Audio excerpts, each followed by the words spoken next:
Hello, Namaskar. This is Firstpost and you're watching Vantage with me, Palki Sharma.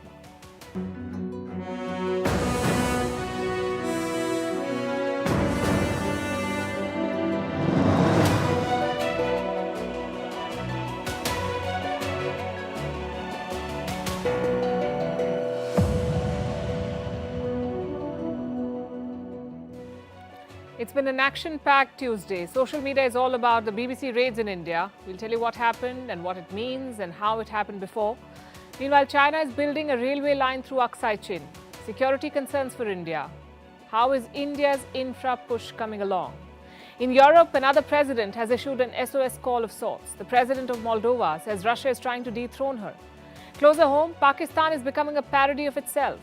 Milk is selling for over 200 rupees a litre and abusive prime ministers may cost the country dearly. Apparently, Imran Khan abused the Saudi crown prince in Punjabi. We'll cover all of this and more. Also tell you what remote work costs your government. First up, the headlines. Russia steps up its offensive in East Ukraine, attacks military targets as NATO scrambles to ensure steady weapon supply to Kiev. Air India seals a historic deal with France's Airbus and America's Boeing. The Tata Group-led carrier will acquire 250 aircraft from Airbus and 220 Boeing aircraft in the biggest ever aviation deal. Prime Minister Modi calls it a landmark event. As US-China tensions continue over spy balloons, US Secretary of State Antony Blinken is considering meeting with China's top diplomat Wang Yi at the Munich Security Conference later this week. Cyclone-battered New Zealand has declared a state of national emergency. Cyclone Gabriel has swept away roads, inundated homes and left more than 200,000 people without power. And India enters the chatbot race. Homegrown financial technology firm Velocity launches the country's first ChatGPT-powered AI chatbot called Lexi.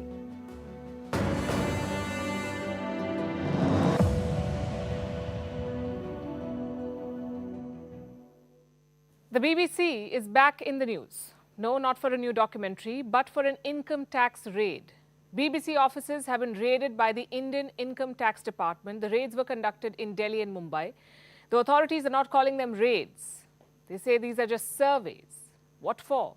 To investigate tax evasion. A team of 15 officials searched the offices in Delhi and Mumbai. They were looking for documents related to the BBC's business operations in India. There are allegations of irregularities. This relates to international taxation and transfer pricing. Reports say the mobile phones of employees were seized. Those in office were told to return home. Those at home were told not to come to office. The reports triggered a storm on social media. Remember, this action comes days after the BBC broadcast a documentary. It relates to the 2002 Gujarat riots and implicates Prime Minister Narendra Modi, who was then the Chief Minister of Gujarat. The documentary came in for a lot of criticism. The Prime Minister of the UK said he did not agree with the characterization of Modi. The US government dismissed it, and India blocked it. Today's IT survey comes in the wake of this row, and opposition parties are criticizing it. They say the government is being vindictive, which is not surprising. This is what the opposition is meant to do. Would have been news had they supported the government's move. But here's something the opposition leaders may not bring up. The BBC has had a troubled history with India. It was launched as a mouthpiece of colonial Britain. And long after the British left, the broadcaster perpetuated their biases. The BBC has been repeatedly expelled from India, and every time it has been expelled, the Congress was in power. In 1970, they broadcast two documentaries, Calcutta and Phantom India, both by a French filmmaker. Both led to outrage among the Indian diaspora in Britain and the Indian government. They showed India in a bad light. The then Congress government banned the documentaries and expelled the BBC from India for 2 years. Then in 1975, when Indira Gandhi imposed the emergency, the BBC was expelled again. A statement signed by 41 Congress MPs accused the BBC of broadcasting, quote-unquote, notoriously anti-India stories. They asked the government, and I'm quoting again, to not allow the BBC to report again from Indian soil. This time, there is no expulsion, not yet at least. The broadcaster is being investigated for tax evasion. The story is still developing. And while we called out the BBC's hypocrisy and bias on the documentary, we are in no position to comment on the raids until the investigation is concluded. At Vantage, we support media freedom. But we also believe that no broadcaster is above the law. The media should not be targeted for speaking truth to power. But the media cannot use that as an excuse to break tax rules or any rules for that matter. So all those frothing at the mouth on social media, we say wait for the full story to emerge and read some history in the meantime. As for the BBC, this is the last thing they needed. The broadcaster is losing both funds and credibility at an alarming rate. The latest scandal involves its chairman, Richard Sharp. He's been accused of making, quote-unquote, significant errors of judgment. He's charged with helping former Prime Minister Boris Johnson get a loan. In return, he's said to have secured the post of the BBC chair. Classic quid pro quo. Sharp denies it. Either way, it dents the reputation of an already battered BBC. Let me show you the findings of the British media regulator Ofcom. It says BBC journalists lack basic understanding of subjects and present data, and I'm quoting again, in the most alarming ways possible. A previous report on impartiality said audiences, quote-unquote, consistently rate the BBC less favorably. Complaints against the BBC have gone up by 3 times in the last few years, so playing victim in India may not help very much. They can accuse the Indian government of victimizing them, but how will they explain the backlash they face in their home country? Tax evasion or not, the BBC must realize it can no longer operate as a relic of the Raj and get away with doing hit jobs on India. And speaking of hit jobs, China is at it again, mounting a new challenge to India's sovereignty. It began with the CPEC, the China-Pakistan Economic Corridor. It goes through Pakistan-occupied Kashmir. It's a clear violation of India's sovereignty. But China sees no problem with it. In 2020, China announced a power project in Pakistan-occupied Kashmir, and now it is targeting Aksai Chin. China wants to build a railway line through India's Aksai Chin. This is the region we're talking about. It's Indian territory.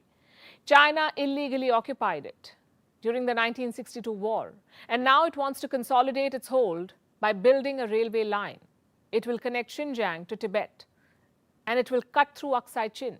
As always, the Chinese paint this as a civilian project, but if you know anything about Chinese projects, you know that they always serve more than one purpose. This one, the railway line, has a distinct military purpose. The PLA, the People's Liberation Army, can use it to mobilize quickly, especially along the border with India. And New Delhi has a reason to be worried. Let me explain how this works. Tibet is at the center of this plan. China is building a massive railway network here. Currently, it is 1,400 kilometers long. The new plan is to expand this to 4,000. What for? To integrate remote areas, to cut travel time, and of course, to enable swift military mobilization. The Xinjiang-Tibet railway line is part of the larger project. Here is the proposed route. It begins in Shigatse in Tibet. The final stop is Hotan in Xinjiang. And here is the part that New Delhi should worry about in particular. The planned route passes through 2 border areas, the Pangong Lake on the Chinese side, which is also the center of the current standoff, and Rutog County. Again, this is close to the LAC, the line of actual control. Reports say the PLA has frontier bases here. So those were the 2 planned stops. How quickly can China build this?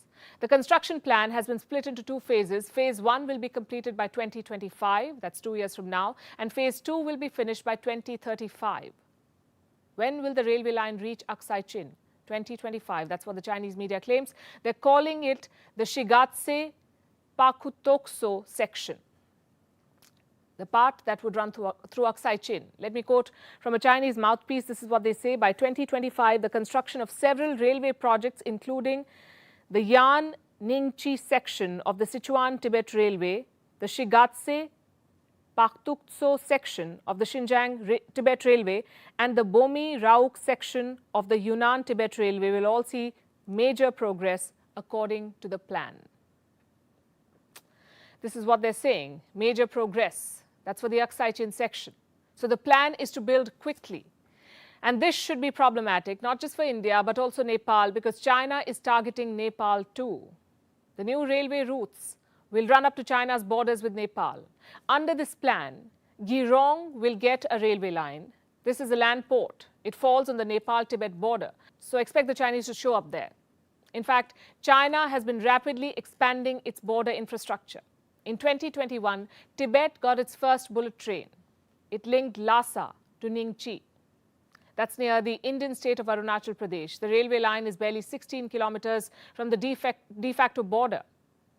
Why is that a reason to worry? Because China claims the entire state of Arunachal Pradesh as its own territory. They call it South Tibet. There is no merit to China's claims. But then again, merit is the last thing that the Chinese care about. In 2021, Xi Jinping paid a visit to Tibet. It was the first visit by a Chinese president in 30 years. Do you know what he chose to highlight there? The bullet train project. The Chinese president even took a ride on the bullet train. The message was quite clear. China will continue to press with its territorial claims and build infrastructure to secure its hold. What is India's response? New Delhi is responding in kind, ramping up its own border infrastructure. India's strategy has two parts. Number one, building infra on the Indian side. The focus is on all states and union territories that share a border with China. The likes of Ladakh, Himachal Pradesh, Uttarakhand, Sikkim and Arunachal Pradesh. India is keen on improving connectivity to remote areas. More roads are being built. In fact, I have some data. From 2014 to 2022, India launched a massive construction spree. Over 6,000-kilometer-long roads were built. Compare that to the previous years. Between 2008 and 2014, India built just over 3,000-kilometer-long roads. So the pace of construction has doubled. That's part one of India's strategy. Part two involves India's immediate neighborhood. I'm talking about countries like Bangladesh, Bhutan, Nepal and Myanmar. India is investing heavily in these countries. It is funding connectivity projects, and dozens of them, like railway lines that connect Nepal to Bangladesh. And the Sitwe Port project, it connects Myanmar to India's Mizoram. How will these investments help? China wants to expand its influence in South Asia. It wants to build more ports and highways. This will pile debt on India's neighbors and create security challenges for New Delhi. So India is working overtime to neutralize China's design, and it won't be easy. Because we hope to match in a few years what China has been doing for decades. While they're building or looking to build a railway line through Tibet, we are still working on Mumbai-Delhi connectivity. I know there's no comparison, but it tells you how India is making up for deficits of the past while trying to meet the challenges of the future. Meanwhile, back in China, they have a visitor, the president of Iran. He is there for a 3-day visit starting today. His name is Ebrahim Raisi. With him are his cabinet ministers. Raisi was reportedly sent a personal invite by Chinese President Xi Jinping. He has a host of meetings lined up, including talks with Xi and Chinese business delegations. Reports say Tehran hopes to sign deals worth $10 billion with China. What kind of deals? Railways, dams, power plants. Also on the agenda is the Iran nuclear deal, the one that the Americans junked under Donald Trump in 2018. Biden is trying to revive it, but it looks like a dead horse. Negotiations are stalled, which makes China's outreach to Iran all the more interesting and significant. Raisi's visit is the first by an Iranian president in nearly 2 decades, the first to China in 2 decades. Tehran attaches great importance to it. From a political point of view, President Raisi's visit to China is of great importance and special significance. It shows the relations between the two countries continue to develop in a favorable political environment. The visit will reflect the political will of the leaders of the two countries on issues such as expanding bilateral relations and safeguarding common interests. Ebrahim Raisi's visit comes as China and Iran are increasingly finding common ground. Not quite natural allies, but allies nonetheless. China has big ambitions in West Asia. Tehran is a vital cog in that plan, and it works for Iran too. Raisi has a lot on his plate at the moment. His country's nuclear program is under scrutiny. It is at odds with the Arab world, and the economy is down in the dumps. Tehran desperately needs money from the Chinese. Remember, the two countries signed a deal in 2021, Iran and China, a 25-year-long, $400 billion deal. Beijing promised more investments in Tehran across sectors, ports, railways, banking, you name it. All of this was in exchange for Iran's oil. So it's a win-win partnership, except for the tiny detail about China's money coming with major strings and a potential debt trap. But here's one more thing that works for them. They have a common enemy in the United States. In fact, this has become a major point of convergence. A slew of US sanctions have brought Iran and China closer than ever before. In fact, let me quote from what Ebrahim Raisi said ahead of his visit. Iran and China believe that unilateralism and violent measures such as the imposition of unjust sanctions are the main source of a world fraught with crises and insecurity. Both China and Iran are unanimous in stressing that all countries should work together to achieve true multilateralism, international justice, and a just international order in the world. So what do the growing China-Iran ties mean for the world, for the United States, and for countries like India that have trade, cultural and strategic ties with Iran, not to mention the Chabahar port? They'll have to play very safely, make their moves carefully. Because at the moment, China seems to be the best bet for Iran. China also continues to buy oil from Iran despite American sanctions. The exact figures are not known, but reports suggest it's been at record levels in the past few months. Remember, Iran accounts for roughly 24% of the oil reserves in West Asia. And China needs this oil to drive its economy. Around half of China's crude oil imports are from West Asia. In 2021, Beijing imported nearly 81 million metric tons of crude oil from the region. So alignment with Iran is a strategic decision. China is pushing to include Iran in the BRICS grouping. Currently, it has Brazil, Russia, India, China and South Africa, that is BRICS, BRICS. Both Russia and China now want Iran to join. What does that mean for the US? Not good news.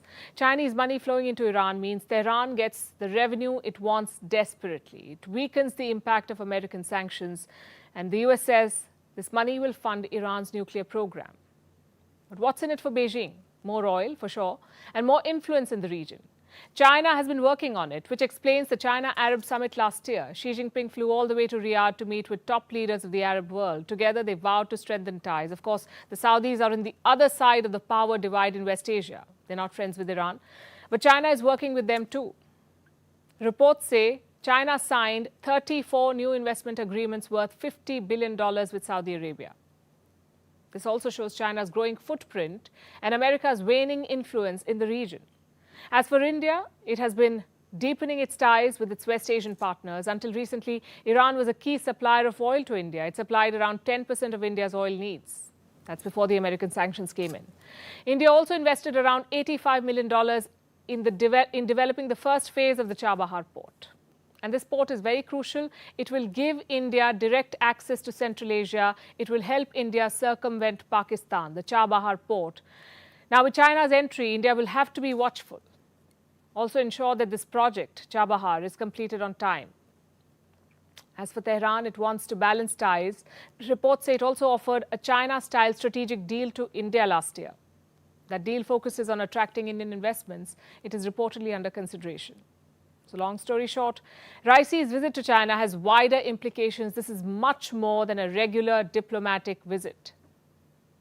It's about who holds a strategic edge over the other and what that means for existing players. In Europe, another government says it faces a threat from Russia. We're talking about Moldova. Their president has warned of a Russian plot, a plot to topple her government and install a puppet regime. Quick primer. Moldova is a former Soviet state. It borders Ukraine. Along with Ukraine, it hopes to join the EU. It has taken a lot of Ukrainian refugees and doesn't support Putin's war. Now Moldova says Russia wants to install a government that supports the Kremlin. On what basis is the president making these charges? On the basis of intelligence sent by Kiev. Ukrainian President Zelensky spoke about this in Europe last week. Needless to say, Russia has denied it. It says Moldova is going the Ukraine way, drumming up Russophobia to align with the West. Our next report decodes the latest crisis in Europe. Moldova's president, Maya Sandu, has warned of a Russian plot, a plot to destabilize the country and install a pro-Moscow regime. She described the details based on the intelligence shared by Ukraine. The plan for the next period involves actions involving saboteurs with military training, people dressed in civilian clothes who would undertake violent actions, attack government buildings and take hostages. By organizing violent actions disguised as protests of the so-called opposition, a change of power in Moldova is being pursued. What she described is right out of Russia's playbook. Russia was accused of using similar tactics in Ukraine in 2014.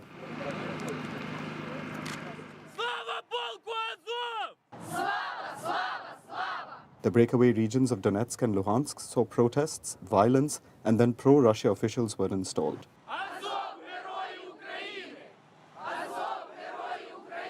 Now, Moldova fears the same. What could be the reasons behind this plot? Sandu says Russia has two motives. The purpose of these actions is to overthrow the constitutional order, change the legitimate government in Moldova to an illegal one, which would put our country at the service of Russia, in order to stop the process of European integration, but also so that Moldova can be used by Russia in its war against Ukraine.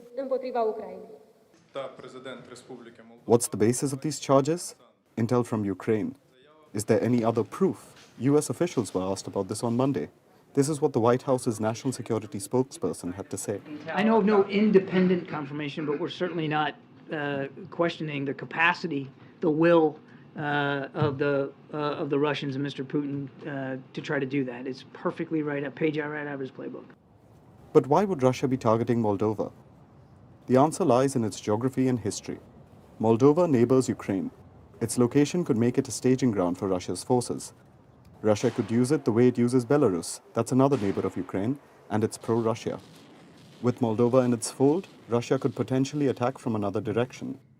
Moldova already has a pro-Moscow breakaway territory, Transnistria. The region houses some 1,500 Russian troops who serve as peacekeepers. With a puppet regime in Moldova, this area too could be put to use. And why would Russia oppose Moldova's European integration? That's where history and geopolitics come in. You see, like Ukraine, Moldova was a former Soviet republic. The region was part of the Russian Empire from 1812. But it has also broken away from Russia at various times in its history. Moldova has been unified with Romania more than once. But it was regularly brought back into the Russian fold. It became an independent nation in 1991 with the fall of the USSR. But as soon as it achieved independence, the Transnistria conflict began. Russia helped secure a ceasefire and has had a toehold in the region since. Moscow has always wanted to maintain its presence in the former Soviet sphere of influence. So any move that brings Moldova closer to Europe goes against Russia's plans. Which brings us to present day. Like Ukraine's Zelensky, Moldova's Sandu is pro-Europe. This is how Russia's foreign minister described her recently. Moldova is being looked at for this role of the next Ukraine. First of all, because they were able to put, by quite specific, far from free democratic methods, a president as the head of the country, who is simply striving to join NATO. She has Romanian citizenship, she is ready to unite with Romania, and is generally ready for almost anything.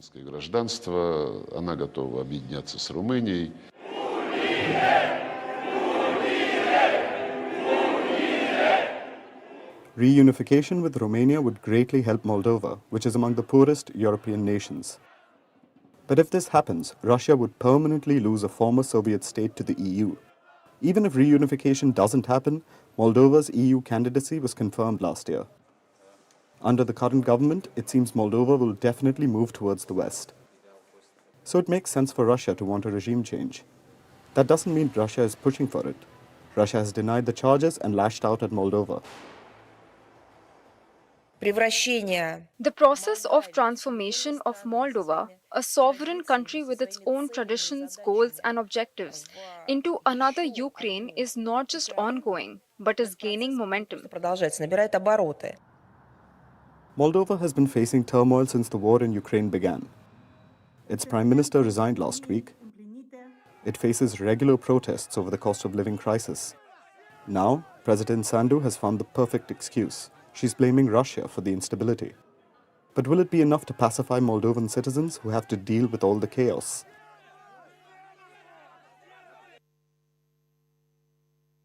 Russia's rivals have more reasons to worry.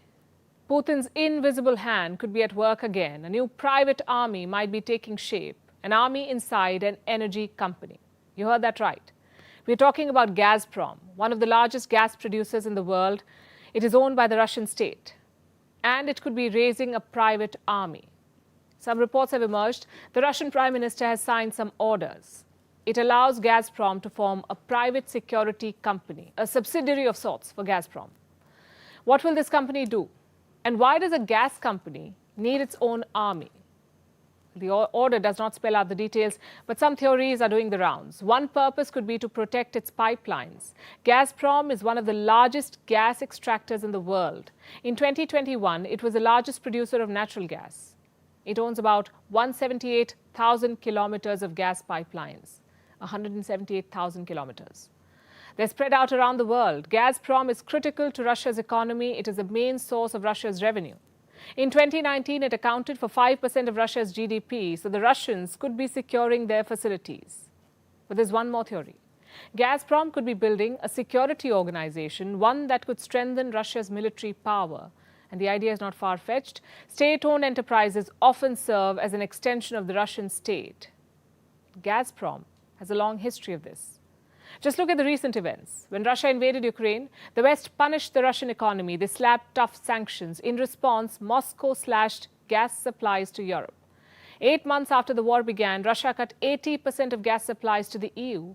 Western Europe's gas stocks took a big hit. In 2021, it got 40% of its gas from Russia. By the end of 2022, that supply dropped to just 7.5%. Gazprom was the main supplier to Europe.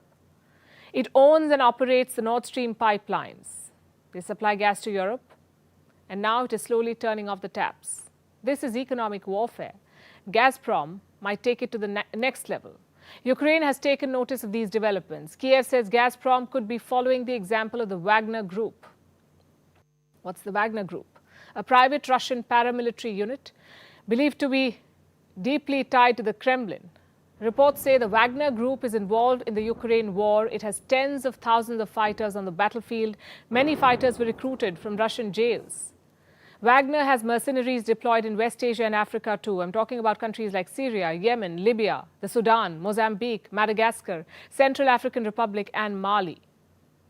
What are Russian mercenaries doing in all these countries? They focus on two kinds of missions. One is protecting the elite or the ruling class, and second is protecting critical infrastructure. And this is no longer a secret. In fact, Russia promotes these mercenaries. The Russian foreign minister was recently in the Sudan. Sergei Lavrov spoke to the press. He highlighted the role of private militaries there. We have commented several times on the activities of our private military companies, which work at the direct request of the countries concerned, like in Central African Republic. This is a contribution to the normalization of the region as a whole, where terrorist gangs continue to be active.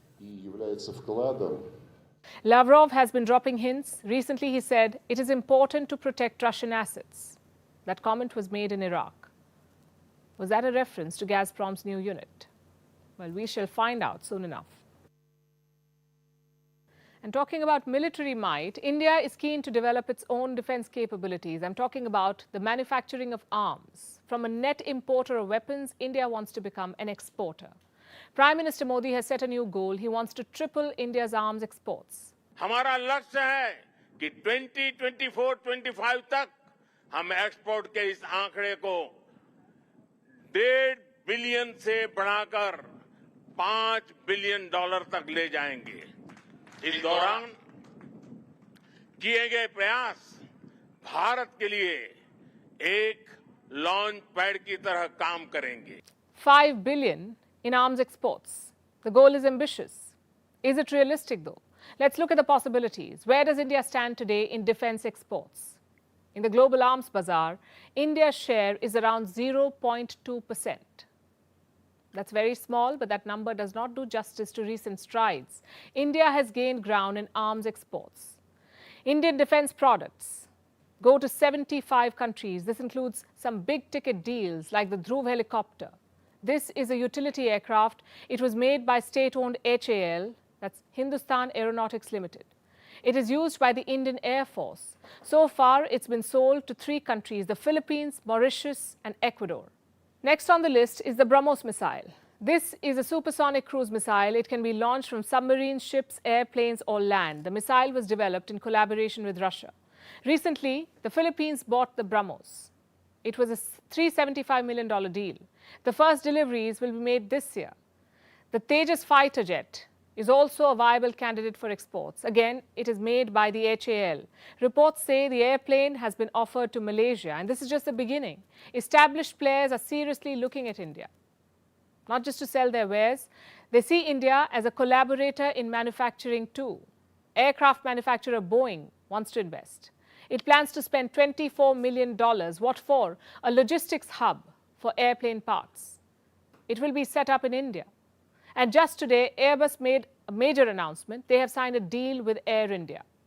Air India will buy 250 aircraft from Airbus. It is being called the mother of all aviation deals, the biggest ever order by an airline for planes. Prime Minister Modi and French President Macron met virtually to announce the deal. There was a special emphasis on Made in India. We are building a new ambition in the sectors of nuclear energy, microchips, space, cyber, biotech, to mention a few of them. And definitely France is clearly a place to invest in and a place for engineers, researchers, and this is why we want to build more with India. चाहे Indo Pacific क्षेत्र में सुरक्षा और स्थिरता का विषय हो या वैश्विक फूड सिक्योरिटी तथा हेल्थ सिक्योरिटी, भारत और फ्रांस साथ मिलकर सकारात्मक योगदान दे रहे हैं. Boeing and Airbus are selling commercial aircraft. How will this benefit India's defense sector? With Boeing and Airbus, both of them, they also make military aircraft. So their know-how can prove to be beneficial. Domestic manufacturing can supercharge defense exports. At the same time, there's a huge backlog. Recently, the government made a revelation in Parliament. It is about the DRDO, the Defense Research and Development Organization, DRDO. It is India's largest research organization for defense. It is run by the Government of India, and it focuses on the development of weapons. The DRDO runs what are called multiple mission mode projects. These are high priority initiatives for India's armed forces. They fulfill specific operational requirements. So it is important that they're completed in a given time frame. But the DRDO is running 55 such projects right now. 23 of these are running behind schedule. What are these projects? From combat aircraft to drones to missiles, warships, even military gun systems. One of the main problems is cost escalation, meaning the cost to complete the projects has gone up. They started with a certain budget, but that budget is no longer good enough. The DRDO is going to need more cash to finish it. There are at least 12 such projects. They're running late because of cost considerations. The government is now stepping in. It has increased the frequency of project reviews. Officials from the armed forces are involved. The directors at DRDO have been given more control over the finances. The goal is to speed up the completion of projects. Defense manufacturing remains a promising sector. It can accelerate India's growth, but so far it has under-delivered. India is trying to unlock its true potential, and the recent moves are a step in the right direction. Now to Pakistan. It's hard not to talk about Pakistan. Every day seems worse than before. The country has descended into chaos. It's a bit of a tragic comedy. The economy is going down the drain. Milk is selling at more than 200 rupees per litre. The military is beating up civilians. Ministers are being charged with sedition for derailing an IMF deal. And a former prime minister is said to have abused the Saudi crown prince in pure Punjabi. Pakistan has become a parody of itself. There's so much happening, it's hard to make sense of it. Let's take this one by one. Inflation is bleeding Pakistanis. Here is the latest headline. 1 litre of milk in Pakistan's Karachi now costs 210 rupees. 210 rupees for 1 litre of milk. It's a very big deal for the average Pakistani. Pakistan consumes a lot of milk. As of 2019, one person on an average consumes over 230 litres of milk every year. So as per the current prices, your annual milk bill will be close to 50,000 rupees in Pakistan. How many people can afford that? 50,000 on milk per person. And this is in a country that also produces a lot of milk. Pakistan is the world's 3rd largest producer, yet prices have shot through the roof. Same for chicken. In just 2 days, the price of live broiler chicken has jumped by 40 rupees. Chicken now costs Pakistanis up to 500 rupees a kilo. Chicken meat close to 800 rupees. Boneless chicken, 1100 rupees. Basic necessities are becoming a luxury for people. And life is set to get tougher in the days ahead. The government is all set to impose new taxes. New taxes worth how much? 170 billion rupees. Why the sudden push for new taxes? Apparently that's what the IMF wants. So at a time when Pakistanis are doling out more money for basic necessities, they'll also have to pay more taxes to the government. And it's not just an economic crisis they're going through. The country is also suffering an identity crisis. Pakistan is a military with a country. That's all they have, their army. But their army has never won a war. Pakistan has fought 4 wars with India. It lost all of them. You can imagine the military's lingering frustration. They take it out on the people. You may not know this, but within the country's borders, Pakistani troops are formidable. If you're a motorcyclist on Pakistan's roads and you happen to be hit by a Pakistani Ranger's vehicle, you should prepare yourself for a beating of a lifetime. This video from Karachi will tell you the whole story.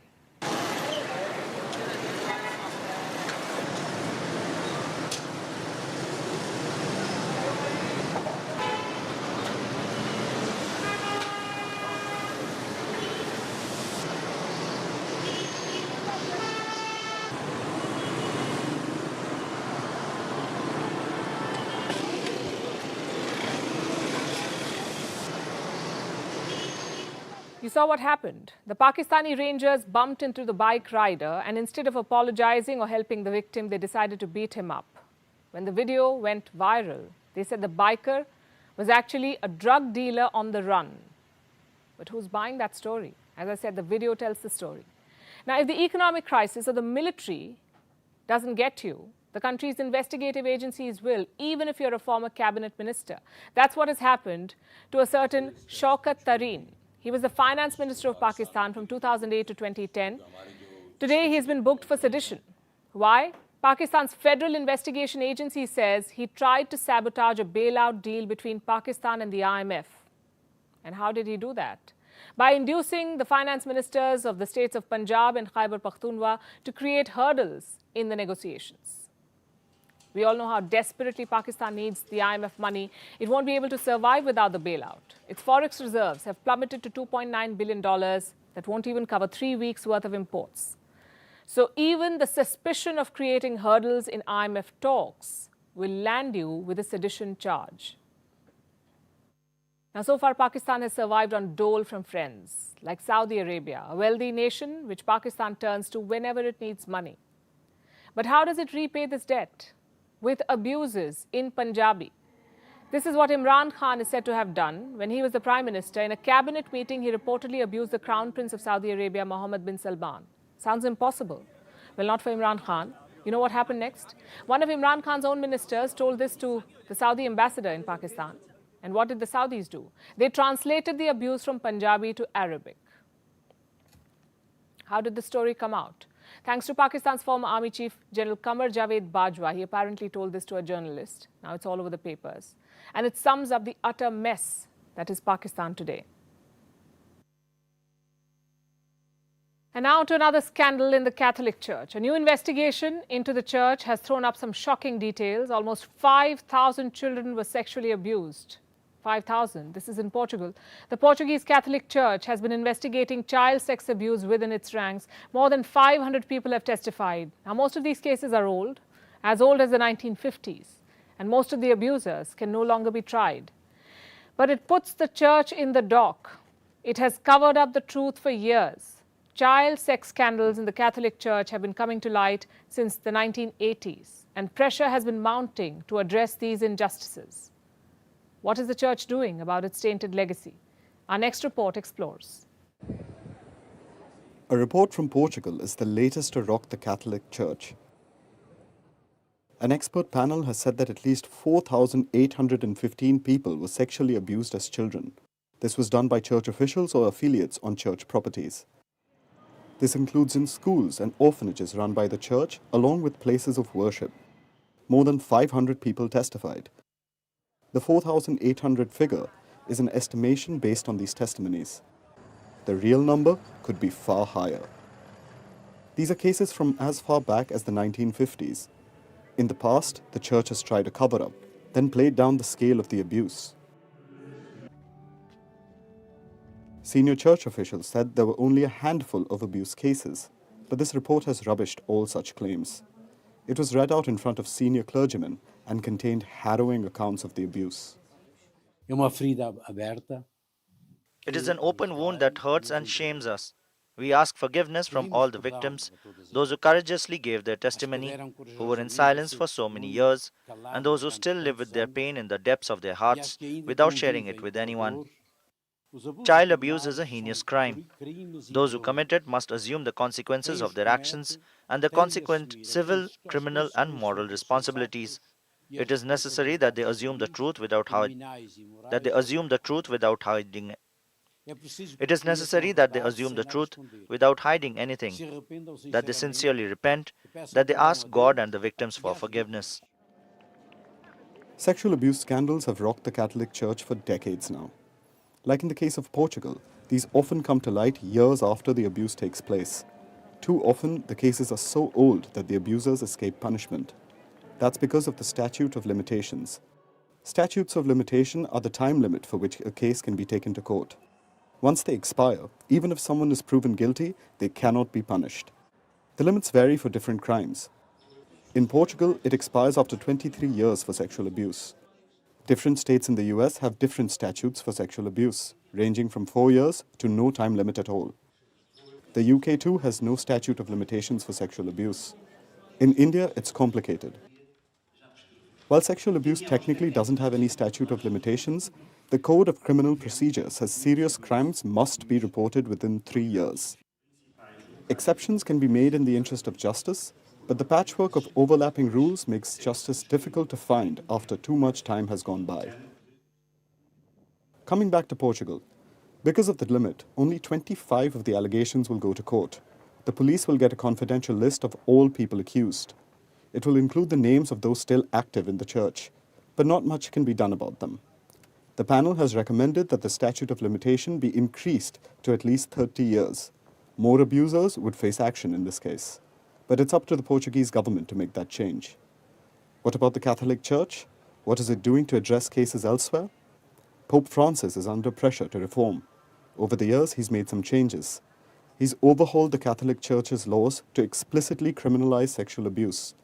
Under the new rules, sexual abuse, grooming minors for sex, possessing child pornography, and covering up abuse are now criminal offenses under Vatican law. We say Vatican law because these are obviously crimes in every country, but the church functions in a different way. In the past, whenever such complaints were raised to church officials, they were hushed up. Sometimes the abusers were transferred, but not handed over to the police. Officials would also refuse to cooperate with authorities, citing the old pontifical secret rule. Pope Francis has abolished that rule and made it mandatory for clergy to report sex abuse. He has also appointed an official to deal with sexual abuse cases. That official was in Portugal for the report, and here's what he had to say after. First, listen to victims, continue to listen to victims, because this will not be the end of it. We have now a certain number of those who have been listened to, who have answered the questionnaire, but this is not the end. There will be more victims who will come forward, so continue to listen. The cases may finally be coming to light, but many of the victims will never get justice. The Catholic Church is suffering the most serious crisis. It needs to do a lot more to redeem itself. Now let's talk about work life. How's it going for you? 3 years into the pandemic, companies are calling their staff back, and we understand you might be unhappy about the commute or about the inability to attend meetings in pajamas.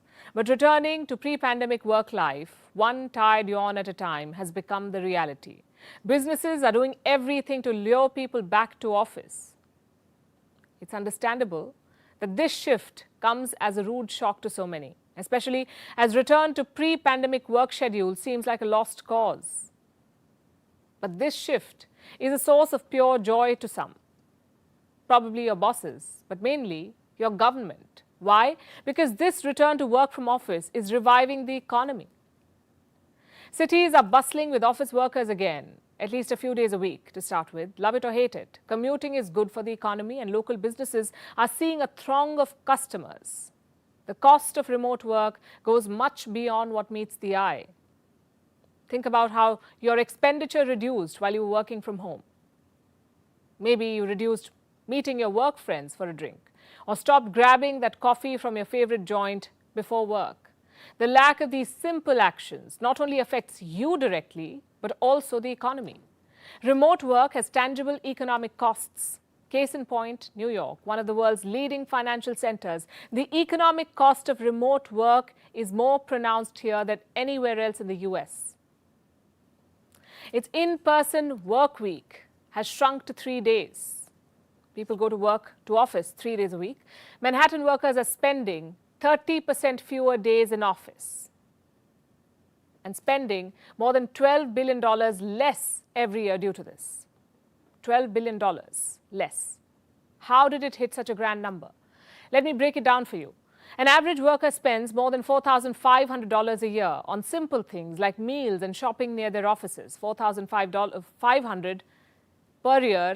This figure is for New York. Other cities are not too far behind. In San Francisco, an average office goer spends about $3,000. In Chicago, $2,300. When you work from home, you don't spend this money, or you spend less, which means missed sales for local businesses. And they are the drivers of a city's economy. Then you have the real estate market, the transit system. You need less office space, you spend less on commute, tax revenue takes a hit. This impacts the government's income. With less money, how will the government maintain infrastructure, parks, subways, schools, all other essential facilities? How will they keep your city safe and clean? It's a real head scratcher. No wonder so many are pushing for an end to remote work. But it's not going to happen overnight. This year, only 6% of Londoners are expected to be in office 5 days a week. Only 6%. In Tokyo, about 14% of job postings were for remote work in 2022. In 2019, this was just 3%. What about India?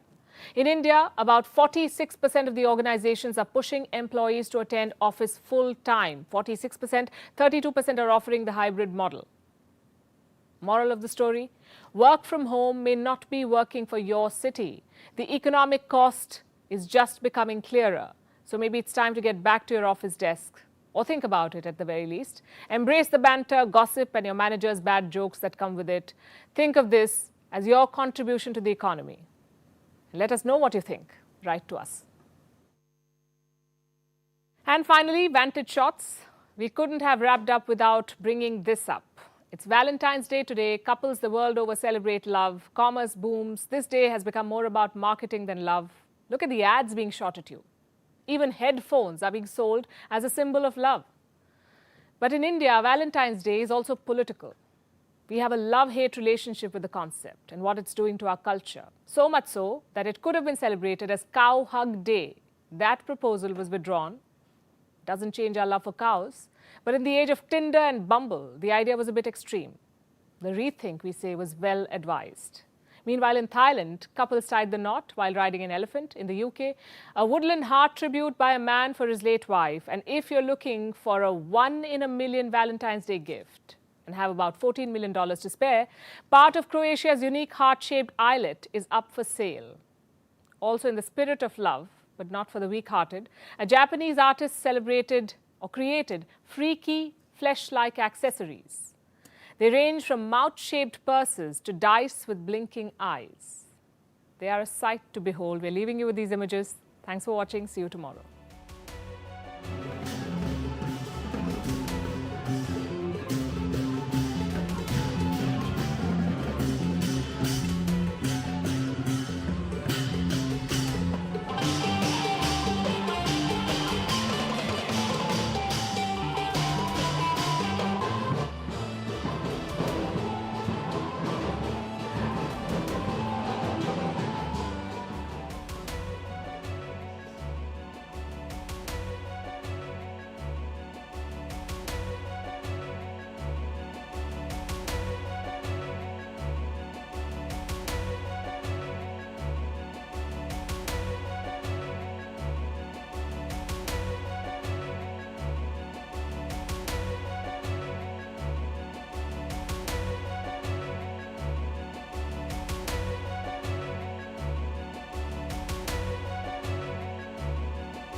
なんかもう愛着が湧いてきましたね。